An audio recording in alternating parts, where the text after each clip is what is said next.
Olá, Pai do Senhor Jesus, mais uma vez. Então, vamos dar continuidade à nossa aula de número 2 de análise dos evangelhos. Agora nós vamos estudar o evangelho de Lucas, ok? Nós vamos entender então o evangelho de Lucas. O que o evangelho de Lucas vai trazer para nós? Ele vai fazer o seguinte, olha, ele vai apresentar Jesus como o modelo pastoral. Ele faz se você estudou comigo a análise de Atos dos Apóstolos, você observou que ele vai fazer uma pesquisa aguçada acerca de tudo que Jesus fez, todo o seu exemplo, todo o seu modelo de vida, de como ele andava com o povo, de onde ele ia. Então ele pesquisou toda a história da trajetória de Jesus e escreveu o seu evangelho de Lucas. Uma carta escrita para quem? Para Teófilo. Não era uma carta, na verdade, né? Ele escreveu toda a sua pesquisa, o seu livro para Teófilo, tá bom? Então, vamos lá. Lucas vai falar sobre Jesus, um modelo pastoral. Qual é a identidade que ele coloca? Identidade e poder no ministério. Lucas 4, 1, 13, o versículo central do Evangelho. Acompanha a leitura aí. Jesus, cheio do Espírito Santo, voltou do Jordão e foi levado pelo Espírito ao deserto, onde durante 40 dias foi tentado pelo diabo. Não comeu nada durante esses dias e ao fim deles teve fome. O diabo lhe disse, se és o Filho de Deus, manda essa pedra transformar-se em pão. Jesus respondeu, está escrito, nem só de pão viverá um homem. Ele usa lá então Deuteronômio 8,3, correto? Ele está citando. O diabo levou a um lugar alto e mostrou-lhe num relance todos os reinos do mundo e lhe disse, eu te darei toda a autoridade sobre eles e todo o seu esplendor, porque me foram dados e posso dá-los a quem eu quiser. Então, se me adorares, tudo será teu. Jesus respondeu, está escrito, adore o Senhor teu Deus, e só a ele preste culto. Olha lá, ele citando de novo Deuteronômio 6,15. O diabo o levou a Jerusalém, colocou na parte mais alta do templo e lhe disse, se és o Filho de Deus, joga-te daqui para baixo. E aí, pois está escrito, ele vai usar a palavra com Jesus. Olha só, já que você está falando que está escrito, olha o que ele fala. Ele dará ordens a seus anjos a seu respeito, para os guardarem. O diabo conhece nas Escrituras. Com as mãos eles os seguirão, para que você não tropece em alguma pedra. Olha ele usando aí. Ele usou o quê? Salmo 91, versículo 11 e 12. O diabo citando o Salmo, hein? Salmo 91. Aí ele vai dizer, Jesus responde no versículo 12. Dito está, não ponha à prova o Senhor, o teu Deus, o seu Deus. Deuteronômio 6, 16. Versículo 13, tendo terminado todas essas tentações, o diabo o deixou até a ocasião oportuna. Jesus voltou para a Galiléia no poder do Espírito e por toda aquela região se espalhou a sua fama. Então, o Espírito Santo leva ele para o deserto e traz ele do deserto de volta, até que ele começa a realizar a sua obra e a sua fama corre por toda parte. Tá ok? Vamos entender então algumas coisas. Primeira coisa que o diabo fez e que ele faz questão de mostrar. Primeiro, a estratégia. Qual foi a primeira estratégia do diabo? Ele diz o seguinte, olha, usa o teu poder. Prova que você é filho de Deus e transforma essa pedra em pão. Olha o que Lucas apresenta. Qual foi a resposta dele? Meu poder não é meu, mas da palavra de Deus. Ele diz, nem só de pão viverá o homem, mas de toda a palavra que sai da boca de Deus. Ele vai dizer assim, olha, o poder não é meu, eu estou aqui no deserto, eu estou sem comer nada. E o meu poder vem da palavra dele, ou seja, aquilo que ele manda eu fazer. Se ele não me mandar fazer, eu não vou fazer. Entendeu a resposta dele? Olha a estratégia do diabo para fazer com que Deus descumprisse o propósito. Porque qual era a comida e a bebida de Jesus? Eles, olha, a minha comida e a minha bebida consiste em fazer a vontade do Pai que me enviou. Jesus disse isso para os discípulos. E agora o diabo quer tentar ele nessa área. E ele diz, não, meu poder não é meu, ele vem da palavra de Deus. Olha só o que Bonhoeffer disse, vocês vão ter oportunidade de estudar, né? Dietrich Bonhoeffer é um teólogo alemão, ok? Ele vai dizer o seguinte, o engano, a mentira do maligno consiste nisto. Fazer a pessoa crer que pode viver sem a palavra de Deus. Só usando o seu poder. Tem muita gente que vai para o culto, vai para a igreja ou vai pregar e na verdade ele não prega a palavra, ele prega poder, ele quer pregar poder, mas a palavra é poder de Deus. Entendam isso. A nossa missão é pregar o evangelho e não o poder. O poder acontece quando você prega. E olha o que esse teólogo Morreia falou, ok? Preste bem atenção também nesse padre. Você vai ser pastor, mas você vai usar um padre. Sim, nós estamos aqui como estudiosos. Você agora faz parte do corpo de alunos do Instituto Bíblico de Anápolis. Você conhece os diversos escritores. E olha o que esse padre escreveu no seu sermão da 60ª. Padre Antônio Vieira, de 1655. Olha o que ele disse. As palavras de Deus, pregadas no sentido em que Deus as disse, são palavras de Deus. Mas pregadas no sentido que nós queremos, não são palavras de Deus. Antes, podem ser palavras do demônio. Foi justamente o que o diabo fez. Ele usou a palavra de Deus no sentido que ele queria, usando o Salmo 91. E era a palavra de Deus? Não, virou palavra do demônio, porque não é isso que Deus estava dizendo lá no Salmo. Deus poderia livrar? Sim, mas a obediência estava por trás disso. Entenderam uma coisa? Olha o que esse padre fala em 1655. Tá ok? Observe agora a estratégia de número 2. Olha o que o diabo faz então. Olha, Jesus, já que você não quer usar o seu poder, então faz o seguinte, usa o meu. Tá vendo esse sistema todo, esse governo? Eu vou te dar ele se prostrado me adorares. Olha a resposta de Jesus. O que ele respondeu? Ele respondeu o seguinte, meu poder não vem de você, mas da adoração a Deus. Ou seja, não é de adorar você, é de adorar a Deus. Quando eu adoro a Deus, eu recebo o poder dele, a capacitação. Entendeu aí como é que acontece? O diabo, ele é astuto e ele vai justamente fazer com que você tente provar que você é alguém. Quem é não precisa provar, ele já é. Por isso que ele diz, eu sou. Entendeu? O nosso Deus. Estratégia de número 6. Você fala, tá bom, você não quer usar o seu poder, não quer usar o meu, então usa o poder de Deus. Olha a tentação do diabo, hein? Deus faz, Deus realiza, Deus vai fazendo, Deus vai tirando, Deus vai colocando, Deus vai não sei o quê. A gente fica usando o poder de Deus. E nós esquecemos que a soberania é dele. Ele usa quando quer e a hora que quer. Observe só então a resposta dele. Meu poder não vem de usar a Deus, mas de obedecer a Deus.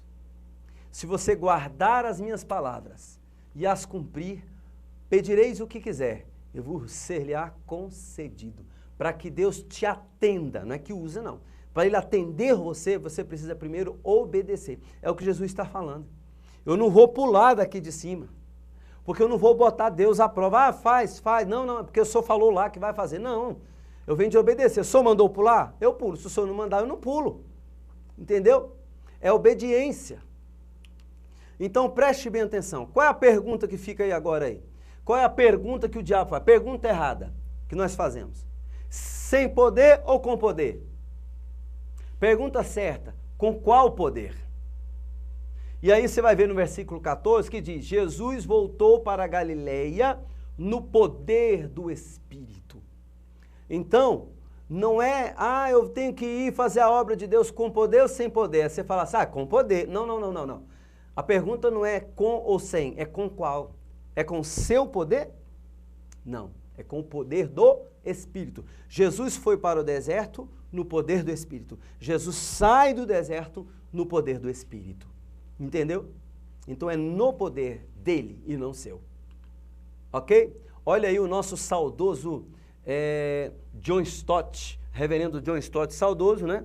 Porque ele faleceu e nós não temos mais a presença dele. Essa data de 27 de julho aí, ela está aí colocada para vocês entenderem aí quando nós perdemos o reverendo, não é isso?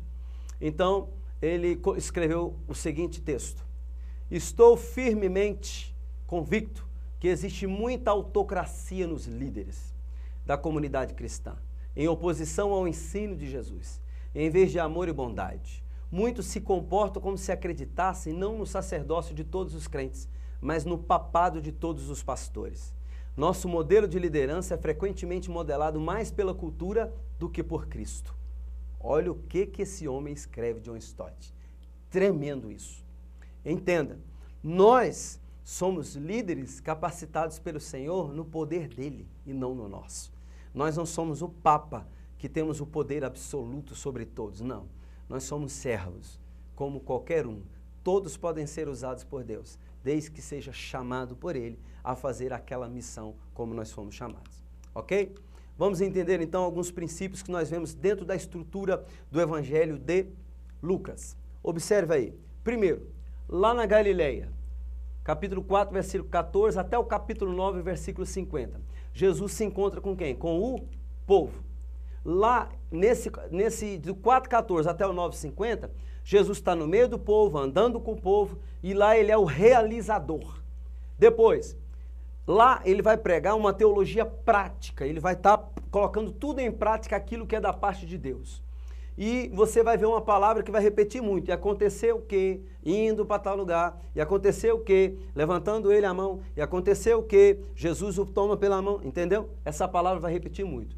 Segundo princípio, agora Jesus está na Samaria e Judeia. O que ele faz lá? Agora vamos pegar a segunda divisão, a segunda parte de Lucas, do 9,51 até o 19,27. Olha o que acontece.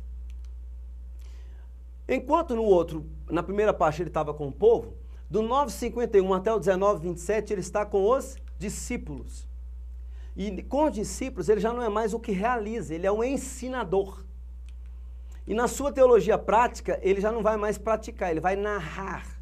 Olha, vai acontecer isso, vai acontecer aquilo. Olha, vocês devem fazer isso. Olha, eu vou morrer, vou ser crucificado, certo?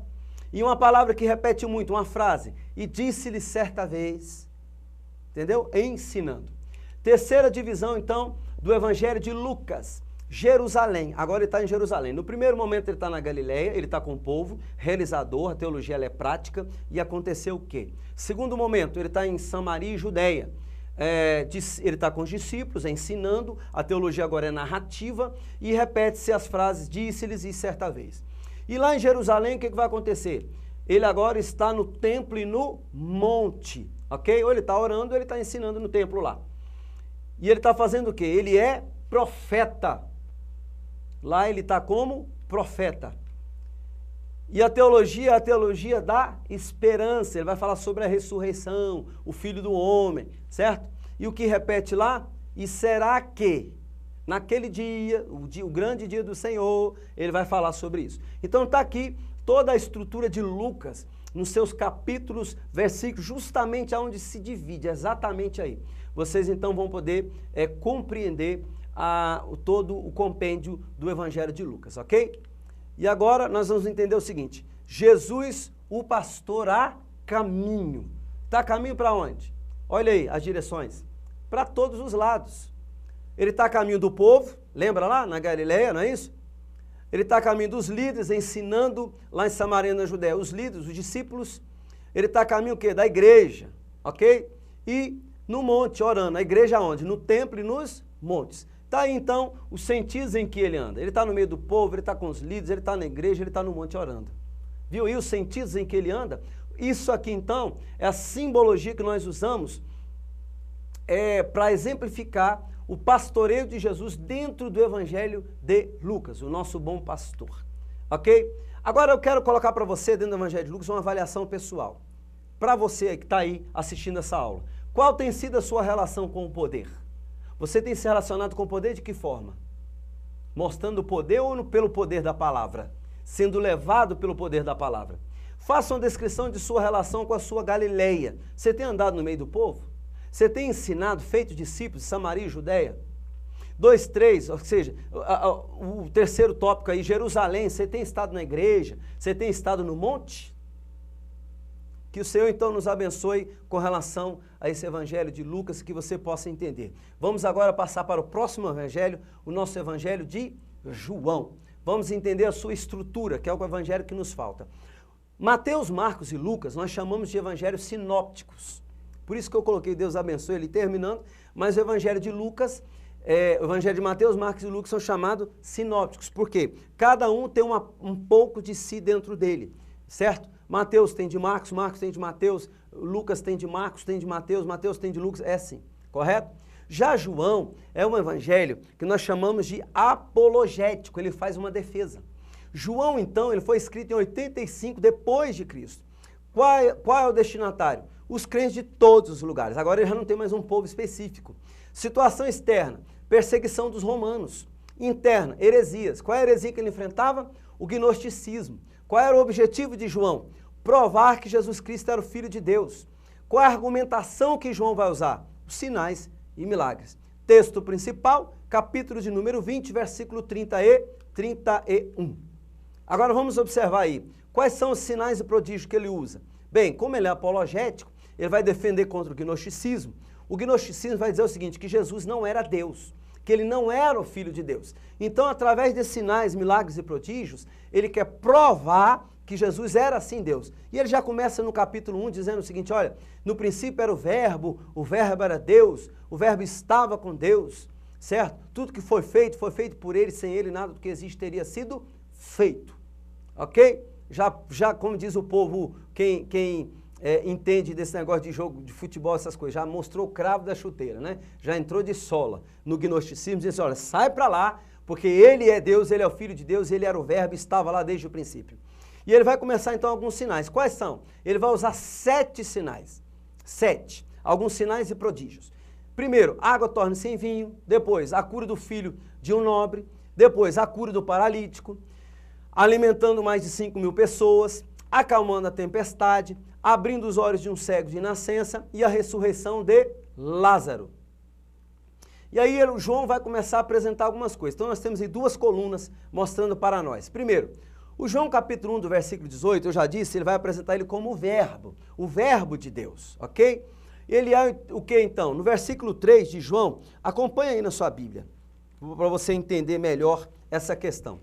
No versículo 3 ele vai falar o quê? Todas as coisas foram feitas por intermédio dele, e sem ele nada do que foi feito se fez. Ele é Deus Criador.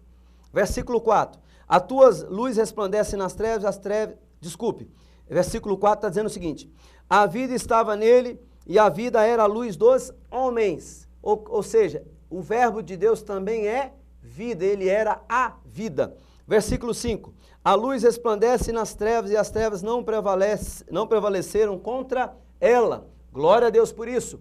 O verbo de Deus era a luz, ok?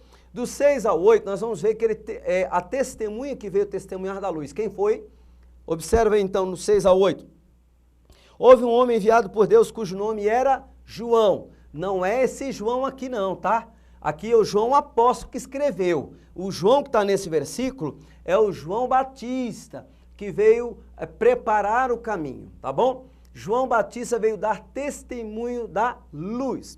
No versículo 9 ao 13, a saber, a verdadeira luz que vinha ao mundo ilumina a todo o homem. O verbo estava no mundo, o mundo foi feito por intermédio dele, mas o mundo não o conheceu. Veio para que era seu, vocês não receberam.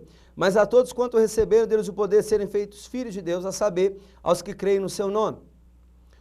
Os quais não nasceram do sangue, nem da vontade da carne, nem da vontade do homem, mas de Deus. Observe então que no versículo 3, do 9 ao 13, o verbo de Deus, o destino do verbo de Deus ao mundo. No versículo 10, o mundo não o conheceu. No 11, os judeus não receberam. E no 12, os crentes receberam. Ou seja, todo aquele que crê deu o direito de ser chamado filho de Deus. E o que ele está falando? Agora, já não é mais por carne nem por sangue. Agora é o seguinte, um filho adotivo, quando pergunta para a mãe assim, mamãe, eu nasci da sua barriga? O que a mamãe fala para o filho adotivo? Não, filhão, você não nasceu da barriga, você nasceu do coração da mamãe.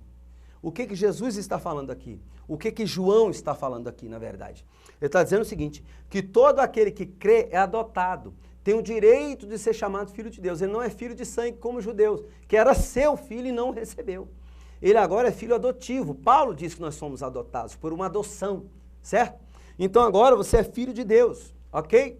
Continue aí agora acompanhando aí a nossa divisão de João. Do versículo 14 ao 18, nós temos a confissão da fé da comunidade dos crentes. Qual é a confissão? Primeiro, isso é a confissão da fé, tá? Nós não podemos esquecer disso nunca, que o verbo se fez carne e o verbo habitou entre nós. No versículo 17, ele vai falar o quê? Porque a lei foi dada por intermédio de Moisés. A graça e a verdade vieram por meio de Jesus Cristo, ok? E no versículo 18, o Filho revelou o Pai que jamais ninguém viu. Ele vai dizer, ninguém jamais viu a Deus, o Deus unigênito que está no seio do Pai, é quem o revelou. Então, olha só como é que vocês já estão dominando toda a estrutura de João.